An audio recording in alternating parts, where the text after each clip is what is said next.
మంగళగిరిలో పేద ముస్లిం కుటుంబానికి ఇచ్చిన మాటను నిలబెట్టుకున్నారు మంత్రి నారా లోకేష్. గత సంవత్సరం షేక్ షహన్షా కుటుంబాన్ని ఆకస్మికంగా సందర్శించిన ఆయన మైనారిటీ కుటుంబ సభ్యులతో కలిసి ఇఫ్తార్ విందులో పాల్గొన్నారు. ఆ సందర్భంగా వారి సమస్యలను స్వయంగా తెలుసుకున్నారు. సెంటు స్థలంలో నిర్మించిన చిన్న రేకుల ఇంటిలో ఇరుకుగా జీవిస్తున్నామని జమాలుద్దీన్ మంత్రి లోకేష్ కు విన్నవించారు. దీనిపై స్పందించిన మంత్రి, దిగులు పడవద్దు, మీ కుటుంబ బాధ్యతను నేను తీసుకుంటాను, మీకు కొత్త ఇల్లు నిర్మించి ఇస్తాను అని హామీ ఇచ్చారు. घर के जिम्मेदारी मेरे ऊपर है, मैं देख लूंगा। जिस तरह बनना है क्योंकि बहुत चला है ना, जो करना है हम करेंगे। मेरा सोच ये है कि अच्छी तरह रहना है.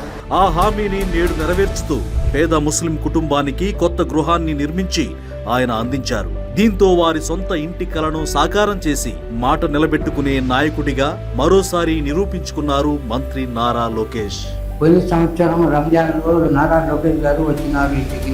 మంచి చెడులు ఇంటి పరిస్థితులు అడిగి తెలుసుకున్నారు. నీకు అండగా నేను ఉంటాను, నేను ఇల్లు మంచిది కట్టిస్తానని చెప్పారు. ఇప్పుడు ఈ సంవత్సరం రంజాన్ నెలలో ఇల్లు పూర్తి చేసి ఇల్లు మాకు అప్పగించినారు. మేము అనుకున్న కన్నా ఇంకా బాగా కట్టించినారు.